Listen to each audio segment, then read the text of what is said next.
Welcome, everyone. Welcome back to the MatchNet podcasts. We are here with Mrs. Yana Johnson. How are you doing, Yana? Good. All right. We're going to be talking about something really fun, exciting today, and that is about how to have an enjoyable matching process. How do you actually go through this thing without pulling your hair out, without killing your mom or your dad or your child because of disagreements and stress, right? And we've seen all kinds of experiences of people going through the matching process, right, Yana? Yeah. Actually, recently we just had the Blessing come and go of 2022 as of recording this, and it's pretty clear to us over the years that we have been doing this that some people have a very enjoyable experience, and some people who go through the same experience of getting matched and blessed have a very stressful and very kind of distraught experience, and we don't wish that upon anyone. So maybe we can go a little bit back in history and talk about what the matching process has been and what it's developed into, and what we've seen is kind of like the overall, like how people actually enjoy the matching process, and it can be actually a fun experience for people. It's a tall order, but we're excited to get into it. Right? Yeah. And just, I feel like, I don't know, disclaimer or something came up as you said, some people have a really difficult experience. And I want to acknowledge that those difficult experiences and things are also things that we learn from, that we take what people bring up and it helps us shape how we can create a better culture around it. But I think the point is we're building this together and it's helpful to have this perspective, That's true. I mean, I can think of a handful of people who just got blessed recently, right? And who maybe people listening, people who got blessed recently or in the last few years. And we know them personally, right? Because people go through sometimes difficult life circumstances, situations, things that don't work out, family members passing away, previous relationships, all kinds of situations. And even through all of that, they somehow find a way to have a stronger conviction that the blessing is what they want. And that's what like really moves me, is like when someone goes through something difficult, and like, to be honest, like people go through divorce and have kids, and they don't know, like that's a terrible, difficult thing to go through. But at the end of the day, they say, Benji, I have a stronger conviction in true parents and blessing than ever before, right? So it says something about the individual that's really moving. And anyways, you can think about people that who have received the blessing that might have gone through some challenging things and in the end found a way to enjoy it, like just be happy and grateful for what they have. And I think it's pretty amazing, right? Yep. I think you already hit on a key point there, gratitude. Right out the gate. And we haven't even given the intro, the spiel, right? So the spiel is, if you guys are enjoying this podcast, I want you to subscribe and follow, and also share with someone, because the only way that podcasts usually share is through word of mouth and also through ratings. So if you want to give us a rating on Apple or Spotify or wherever you want, that'd be great. But mostly through sharing through people that you love and care about. That's really what we are here to do, right? So Yana, you were the one that wanted to talk about, particularly about the kind of the development of the matching process to kind of figure out how we came to where we are right now. Do you want to get into that a bit? And I think that ties into how we can have the right mindset towards the matching. Yeah. Man, there's a lot of things that have been on my mind, especially as Benji mentioned, like the past blessing. But I was reflecting this past weekend, speaking to my local community about my own blessing testimony. And it just got me thinking about, even the way that I grew up preparing for the matching and blessing back then. Until around when I was 13, it was true parents who were giving the matching. And then there was this big announcement about parents matching, like true father gave the authority to parents. And I remember that exact speech. And I went to, I came into school. I was at New Hope Academy, shout out to New Hope, in Maryland. And it was a UC school. And so a lot of us there, we grew up, in the tradition and knowing about the matching and blessing. And we were talking about it like, wait a second, our parents are going to be matching us? Like what? And it was such a different mind shift, So it's just thinking about that, like, that's really the beginning of when the family matching started. And it's pretty much 2000. Maybe if I have that correctly, we can look back, but 20 years. Yeah. Yeah. Yeah. So like right at the turn of, the 2000s. Now we're in 2022. Yeah. Yeah. But that's sort of where I wanted to go from, was just, if I put myself in the shoes back then, and now everyone preparing for the matching and blessing, like the whole process that's laid out and everything, that was, nothing existed then, right? It was just announced that we're going to do this. And this is, the original way for parents to do the matching. But yeah, it gave me just a lot of gratitude for what we have now, MatchNet, the MatchNet podcast. And I think that kind of perspective of gratitude and for all the things that have been invested to create the support that we have now, that many people didn't have when they, went to their own matching and blessing before. Yeah, that helps give perspective, even if there's still, I still feel there's a lot in this culture that we're continuously building and learning from everyone's experiences. And it's not like solid yet. That's always the feeling I get. We're all part of it. And I think that there's so much like care and thought and intention and people's experiences, both painful and happy, and all of it is what has created the process that we have today. And there's something very wonderful about that. And also it's very connects us together as a community. Because I really do say this all the time. I think this will become a mainstream approach towards relationships. And was talking to someone yesterday about that, like even just from practical sense, beyond just the spiritual side of it, it's very healthy to have this sort of intentional engagement, family engagement process, So yeah, I just feel very proud and humbled at the same time of inheriting this from so many before, who've worked throughout with the Blessing and Family Ministry and across the world too. There's so much shared conversations around this, and for every couple that's gone through it, they're part of, we've learned so much from them too. So interesting. Yeah, that's sort of the heart behind this topic today. That's a crazy perspective, because 20 years is a long time to, it is 2 decades, right? That's an enterprise. Long and yet not long, because I thought, okay, that sounds really long, but at the same time, 5 years later, the Chanel-guk matching with your parents started again. So then you had this period where there was family matching process developing, and those who wanted to go to true parents matching, at the same time, which makes it hard to solidify the family matching process. There's a lot of, it's an interesting 2 decades of what went through. Whereas I feel like now things are more settling for maybe how those in the future, children in the future, are going to experience the matching and blessing. We kind of see a bit more what it's going to look like, but we really didn't see that for a lot of those 20 years, Anyway, it does sound like a long time, but it's also a lot happened in that time. So it was relatively, maybe it was kind of short. There's a lot that happened, and it was pretty intense. I mean, even just 12 years ago, I was sitting in a room with True Father. Yeah. And you were sitting in a room with True Father, what, 13? We were pictured. I wasn't there. My picture was there. Matched by True Father, right? It's man, a lot has changed. So as compared to eternity and the future, it's a tiny, grain of sand, but it's also a lot to unpack. And something you mentioned is really true. There has been a lot that's happened. There's been a lot of learning experience. There's been a lot of pain. There's been a lot of growing pains. There's been a lot of experiences of couples and individuals that we are fortunate enough to be the beneficiaries of those experiences. Yeah. Just imagine every couple that goes through the matching process, goes through blessing interview, right? That was a tradition that started, it was called the purity interview before, right? Yeah. That happened more than 10 years ago. I don't know exactly when that started, but that's a tradition that your father originally started, right? With couples. It's having a purity interview, a confession. And of all the hundreds and hundreds of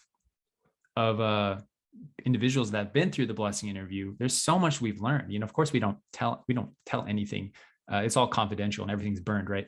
But it's how much we've learned about what it takes to to be a successful individual, to receive the blessing, what it takes to be a person of integrity, sexual integrity, right? That's something that always comes up in every blessing interview. Yeah. It's like all the mistakes and things that we've developed this matching process to mitigate any risks or pain or heartbreak associated with typical, quote unquote dating or relationship stuff. And if you think about it like that, it is kind of beautiful. Is like we get to benefit from the I don't want to say the pain or the experiences of many people before us, right? Yeah, it's a healing, I think. That's part of it. And yeah, it's literally history in the making. That's the only way to think about it. Like, we always think like history is just what you read neatly in these paragraphs in a textbook, right? But it's actually very messy. There's a lot that's learned there. But yeah, I hope that people can feel I don't know, I just feel like that's how God sees a lot of the blessing. It's not easy, and how the time that we've lived in, like, God's been longing for that since the beginning of creating the whole world, and with Adam and Eve. And it's because of the fact that it's so much of human history has been a painful history. So much of that is being restored in the blessing, right? Like, the blessing, it's about the ideal and the restoration, right? And I think the blessing experience of going through the matching, preparing for the blessing, like, you experience ideal and restoration, right? There's a lot of stuff that comes up. And I think that's part of the nature of it. And I feel like it's important to talk about that, because yes, you see we've got MatchNet podcast, we've got incredible, beautiful photos now. There's some amazing photos taking these past blessings. And yes, there's a lot of structure, you could say, but it like I said, it's not quite solid yet. And I think for people to be aware of that, those of you preparing or looking forward to the blessing, that you're a part of this history being built, and even the traditions around the blessing. We had some new ones being introduced this past blessing, right? Like, that could still happen, and how we respond to that, it helps to have a bigger perspective of, like, we're a part of something bigger, and trying to see it from God's perspective. Like, that's, at the end of the day, the more we can connect to God's heart through it, that's the key. Yeah, we're developing as we go. We're developing our traditions as we go. Yeah. And one tradition that we developed this last blessing that maybe you're alluding to is, I think the one you're talking about is about the starting family, right? First night. Is that one? No, I'm talking about that's another tradition. The wedding, the blessing attire, and right? The Okay. rings, which is still being formed, I would say, but we need a podcast on that. Let's go back to the other one first. All right, this is all connected, guys, don't worry. The one about the first night, that's a new thing, and I think that's really interesting. Why did we develop that tradition? So actually, a parent called about that. Oh, this was the blessing before, or maybe it was in October 2020. And just saying that, we always talk about starting a relationship centered on God, and especially the sexual relationship, but we don't really have even just a simple sort of guidelines for that. And the beautiful thing about the 3-day ceremony is that it's all about that has a very restorational purpose and change of blood lineage. But for blessed children, like, what is there? And so that was where it started, this idea of taking some points mainly about creating an atmosphere and honoring your body and praying together, and also including the parents, because blessed children are coming from this beautiful tradition of their parents who started a lineage, not for their own sake or like selfish love, but really for something bigger, for God. And so that's the idea. So that's the Your First Time tradition that was created just to give an outline of steps. Like, ultimately, as blessed couples, it's your decision how you start your life together, but we wanted to offer something that could be very intentional in connecting to God, and connecting to the lineage aspect, like honoring your parents. Yeah. Got it. That's awesome. Yeah, it's all part of the blessed life culture, Yeah. you know, like what's the culture around the blessing Yeah. we're building. I was talking to a BC who didn't understand the 3-day ceremony, because the 3-day ceremony is something that first generation go through to change the blood lineage, right? And I was explaining to him like the purpose of it and why it exists. And he was like, I don't understand how someone could do that for 3 days. Good question. So I had to explain to him, this young second gen, that the 3-day ceremony is not a 3-day marathon. It's 3 consecutive. No, never mind. Okay. But a lot of people have that question, so we won't go there. It's all in God's name, restoring sexuality. So tying this up back to how to have the most enjoyable process. The reason we're framing it like this, guys, is not to tell you all, oh, you need to be more grateful. If you're just grateful, then everything will be hunky-dory and you'll just be living in the light of God's love your entire life. You know, that never works. Like, tell your kid to be grateful. It's like, no, it never works to tell people to be grateful. But we're trying to give perspective, because we don't want you guys to say like, oh, you guys are amazing, you have an incredible, podcast and MatchNet and matching process, I'm so grateful. No, we don't want that. We want you to be happy. We want you to enjoy your blessing. We want you to have a fulfilling matching and blessing process. And what we've seen, it seems to be the common theme amongst everyone that goes through this process with happiness and gratitude, are people that have appreciation in general. Yeah. Because Yana, it's very clear, you're the person that talks with pretty much everyone that goes to the blessing. It's pretty clear that some people go and they get it.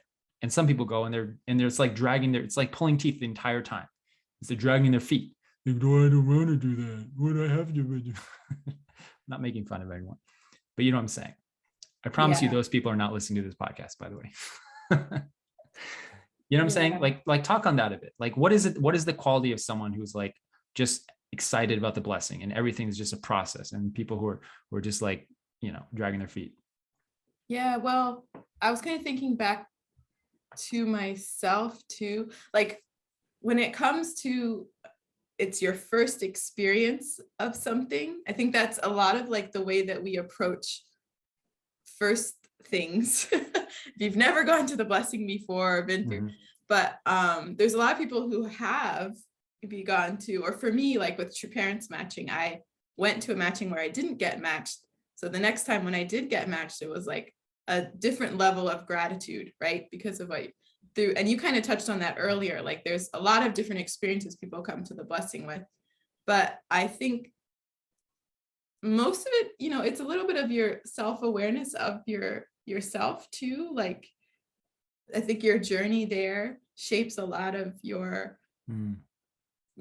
attitude when you're finally at the blessing. And I do think it's very humbling, the ceremony itself. Like, it does tend to hit you.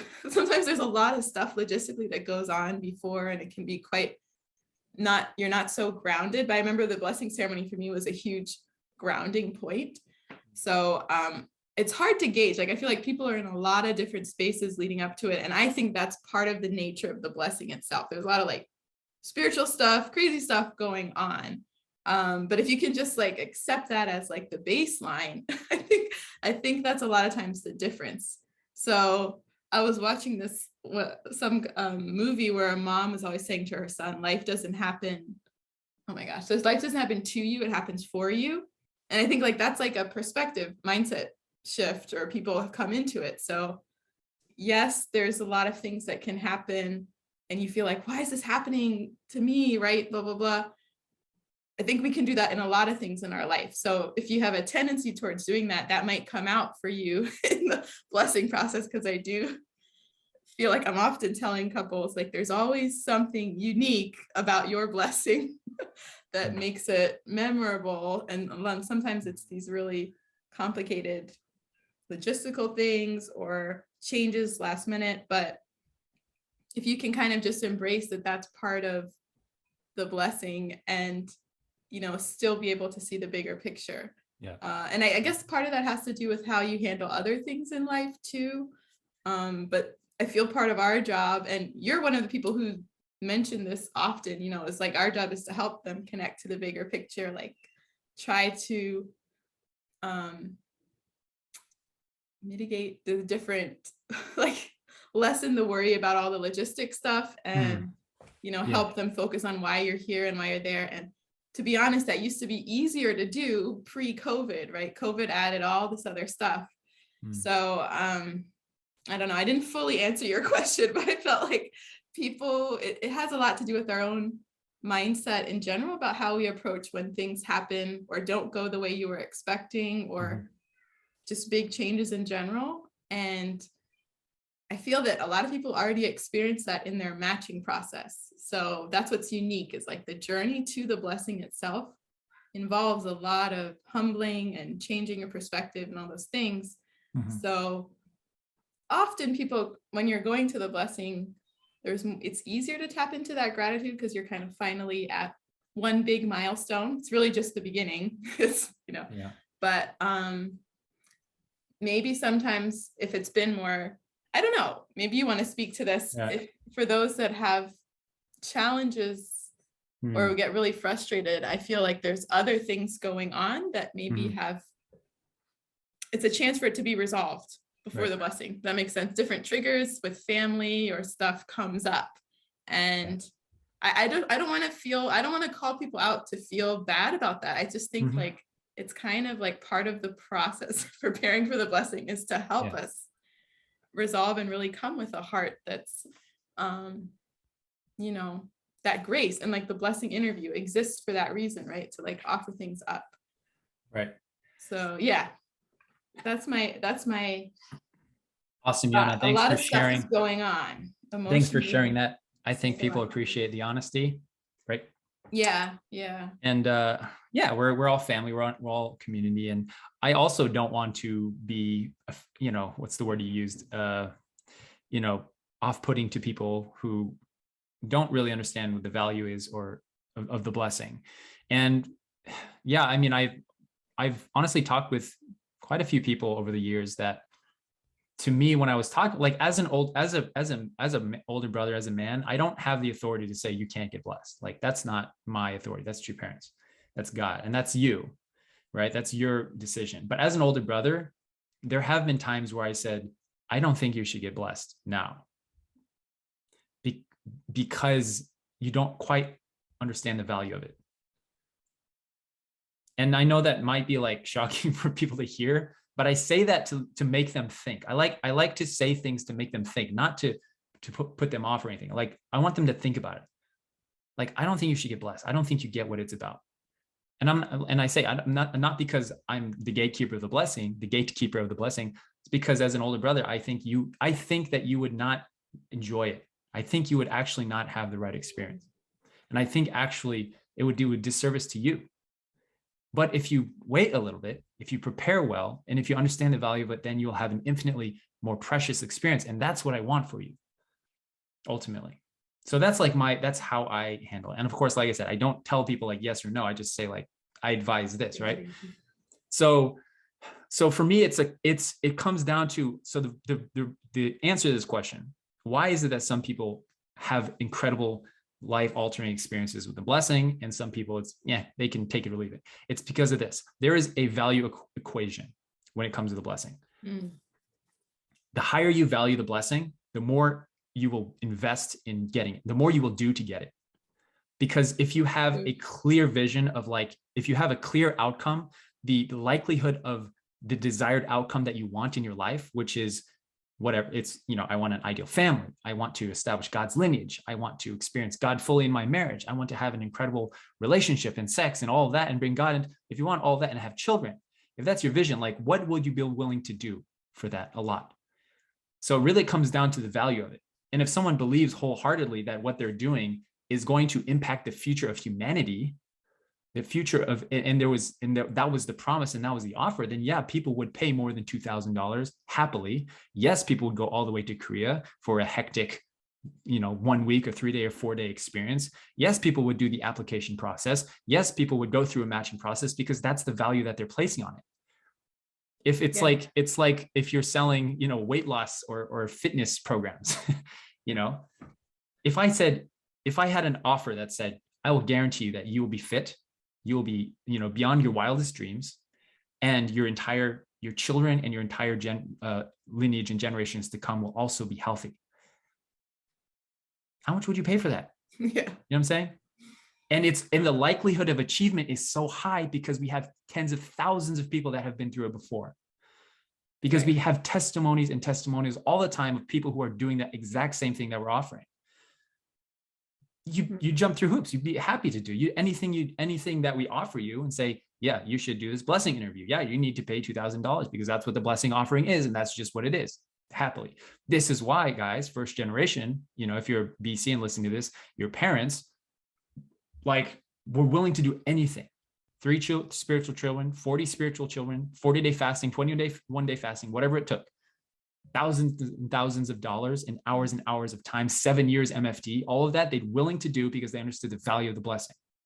And that's it. It's a simple value equation. So what happens when people don't understand the value of the blessing? Well, you start to wonder why someone would want to get blessed, right? If they don't understand the value. And that's a good question to ask, honestly. If you don't understand the value and you're listening to this and you're questioning if you even want to do all this stuff, it's a good question. Like, why do you want to receive the blessing if you don't understand the value of it? It's an honest question you can ask yourself. I'm not saying that it's right or wrong, or I'm not saying that I know, but you can ask yourself that. Mm-hmm. So what we're offering you, what the blessing is offering you is what, Yana? So many things. Okay, so many things.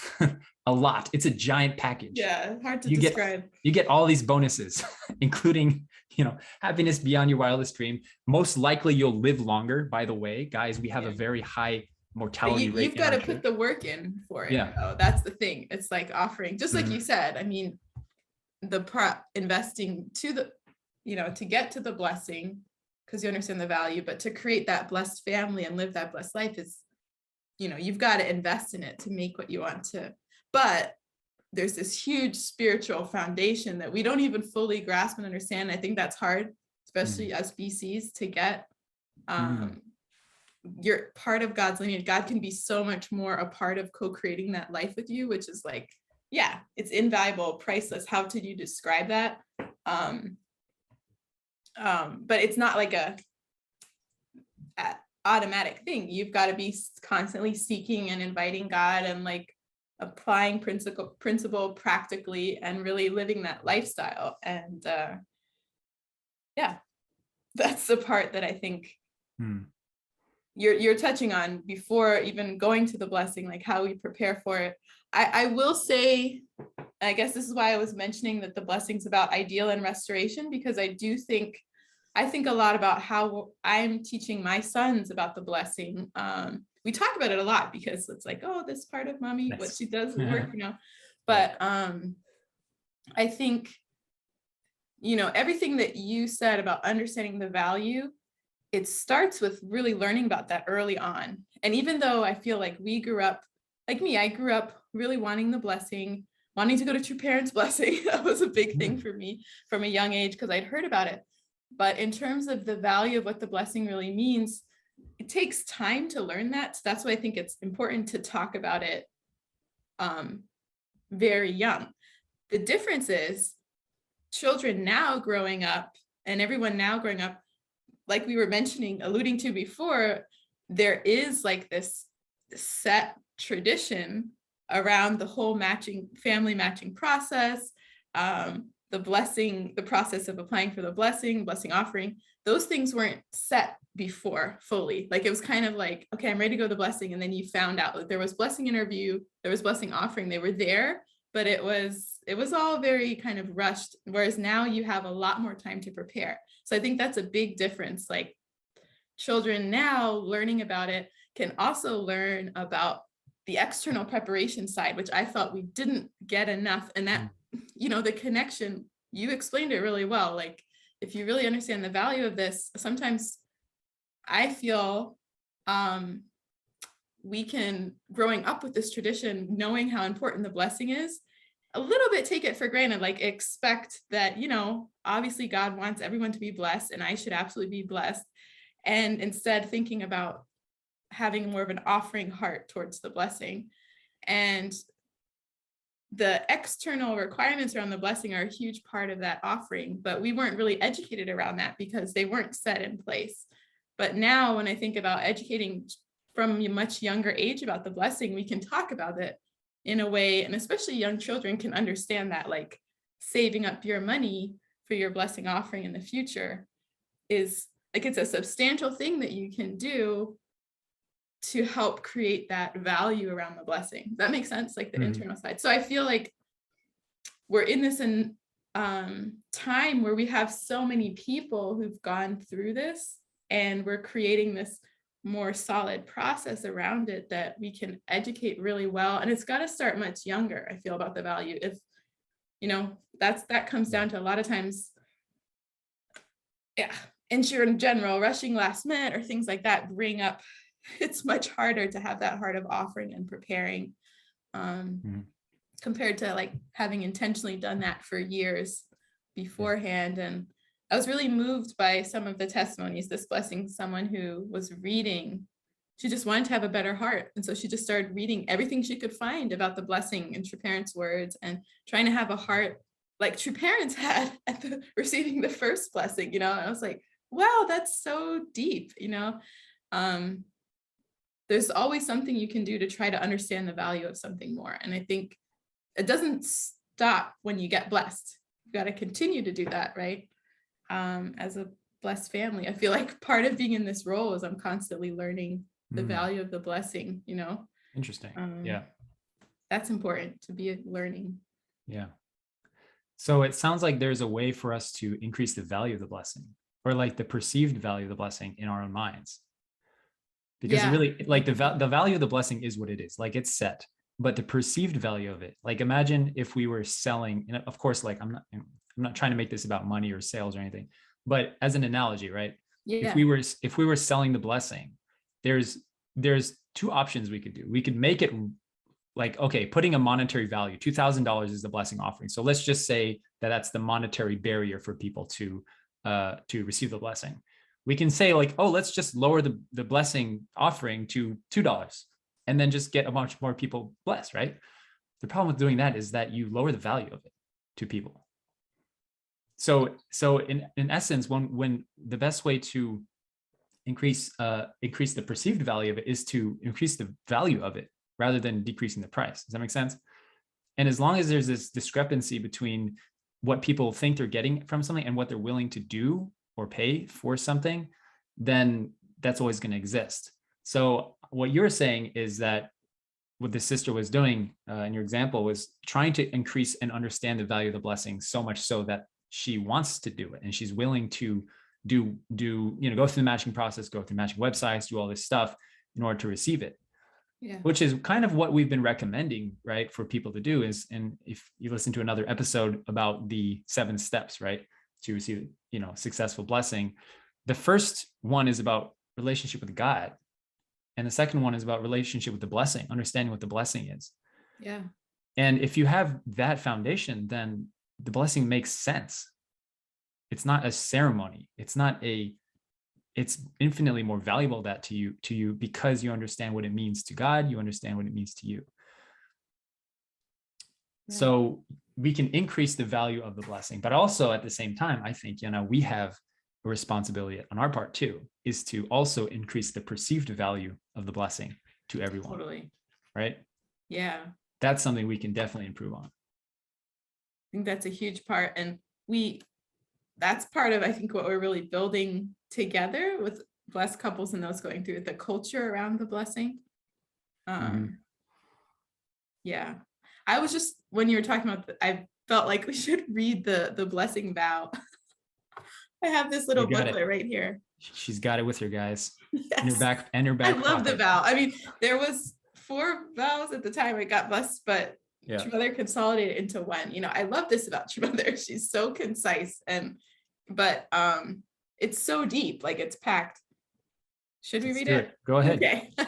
As families who are to realize the Heavenly Parent's ideal of creation, Do you promise to become eternal couples who will inherit the tradition established by the true parents of heaven, earth, and humankind, and perfect ideal families who will strive to realize Chanilguk? So it's interesting. Kind of reminds me of family pledge. It's like a declaration. It's a question, actually, the vow. Do you promise? And then you answer yes or yay, right, in Korean. But it's interesting because it's such a like, again, what I always say, like the blessing is the beginning, because what you're talking about and promising to is like how you're going to live your life. It's such a forward thinking vow and promise. And that's, how marriages are, marriage vows too. But it's a pretty... Is there any like word in there that really stands out to you? I think eternal, we talk about that a lot. Eternal. Okay. Yeah. Perfect ideal families, and realize heavenly parents, ideal of creation. Like to me, those things, that's not just one word. Eternal jumped out the most. Right. Okay. But yeah, that could be a fun podcast unpacking the blessing vow. Well, there's a lot to unpack there, because I mean, I think it's beautiful too. Like the word tradition stands out to me, because my first thought is like, what is that? Like true parents tradition. That's what it says, right? It's like, what is that exactly? And I think we're uncovering that. So if you want to find out, you can stick around to this podcast, everyone, by following and subscribing, because we talk more about this kind of stuff. But I want to just maybe brainstorm a little bit for a few minutes about how do we increase the value of the blessing, the like perceived value of the blessing, because it is very valuable. I would say we have not mastered the way to really articulate how valuable it is to us, couples, families, and the world and society. And I think actually we'll get into this because we're going to do an episode on lineage, so like spiritual lineage, because that's a value that you mentioned is part of the blessing that is hard to articulate. Is how does the blessing impact spirit world and lineage? But I think there's actually a way to explain lineage that maybe you and I can crack the code on this. To explain it in a way that makes sense. And it's like, oh yeah, like that's important. And I want to contribute to that. I want to be part of that, because your father said lineage is more important than love and life itself, which is crazy. Yeah. So we've got to unpack that. Also things like, we know that we have, based on our, it's getting a little morbid here really quick, but based on our death rates in our movement, right? We have a very high mortality rate, actually. Interesting. Like we did the calculations based on our database, Blessed Family database, and also ascensions, because we know all the ascensions that are reported from blessed families. And our mortality rate is actually twice as good as average in America. Wow. Twice as good. So it might seem that people are passing away quicker nowadays, relative to demographics and ages, but we're actually doing twice as good as the average person, average demographic in America. So you can conclude whatever you want from that. It's an interesting to think about, because maybe it's something to do with lifestyle, maybe it's something to do with the blessing, maybe it's something to do with the fact that people who are married do live longer, right? Yeah. Also, anyways, yeah. Perceived value too, I think, has to do with like the age. I was just thinking of things that like you find that are very old. We went to this fossil exhibition and we found like a 400 million year old rock. Wow. Fossil of something that doesn't exist anymore. But it's like, whoa, that's so old. And the blessing, as I've been talking about, how we're part of history in the making, right? Like 20 years of this family matching process, that's relatively little compared to the bigger picture. But especially down the line, people, and there were some in this case where I talked with a grandmother who got to see her grandson get blessed, and the feeling of like, wow, I never thought I'd see this, that adds that perceived value of just like, I'm doing something that my ancestors before me have done, right? Or people often with marriage, like give an engagement ring that's inherited from their family, right? Passed down. So it has an incredible value. I think that inheritance aspect, I do think that's one of the perceived values people have about it, but it comes from talking and sharing. I think that's what came up when you were saying it, is testimonials, just typical, like in sales too, or anything, right? how the way that people share about it, and especially their before and after, before being blessed, after being blessed, that helps with the value too. Great. I think Yeah, that moves people a lot, right? we just posted a testimonial from Natasha and Don Phillips on the podcast. So check that out, everyone, as well. Okay, I think we'll wrap up here, and we'll see you all in the next episode. We're going to be talking about some really deep and practical and fun stuff that you are probably going to be curious about. So stick around. Thank you. Thank you, everyone. Bye-bye.